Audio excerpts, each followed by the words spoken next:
Campaigners for Britain to leave the EU made the country's businesses some big promises.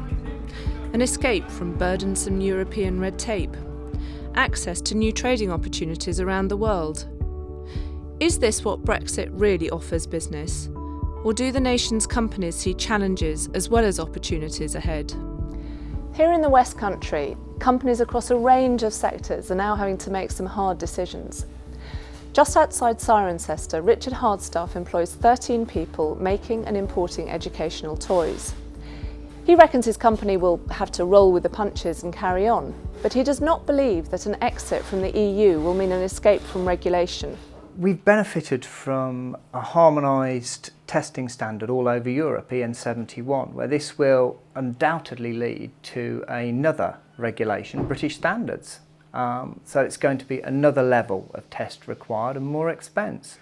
We also use European-wide registered designs, which are a great benefit to us. So we don't know what's going to happen to those, but we do know that ongoing we can't have a European standard if we're not in the European Union. Mr. Hardstaff's company, Polydron, is growing fast. Its products are made in China, India and Thailand and then sold to 65 countries, including the EU. It also imports mainly from America, and Mr. Hardstaff was on the verge of buying a new warehouse. Immediately now our plans are on hold. We have outgrown our warehouse here, so we were looking to buy a new one.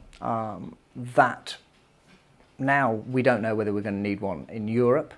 If there are going to be trade barriers, we will take a warehouse in Europe. Mark Summers, who employs 50 people making aircraft parts at his company Avon Valley Precision Engineering, isn't worried about the present, but about the future impact a Brexit could have on his business and on his biggest customer, Airbus. Our key client is Airbus. They're clearly predominantly a pan-European company, so there is a risk that ultimately I think things could move into the European supply chain when Brexit does, or if it actually happens. For Mr. Summers, any drying up in funding because of uncertainty over Britain's economic prospects or changes to the free movement of labour could have serious consequences. In the last 4 years, this business has grown from a £1.5 million business to a £5 million business. So we've more than tripled in size in the last 4 years. Clearly, we've done that off the back of having access to appropriate bank finance, because this is a very capital intensive business, and without it, owner managed SMEs clearly can't grow at the rate in which we've grown.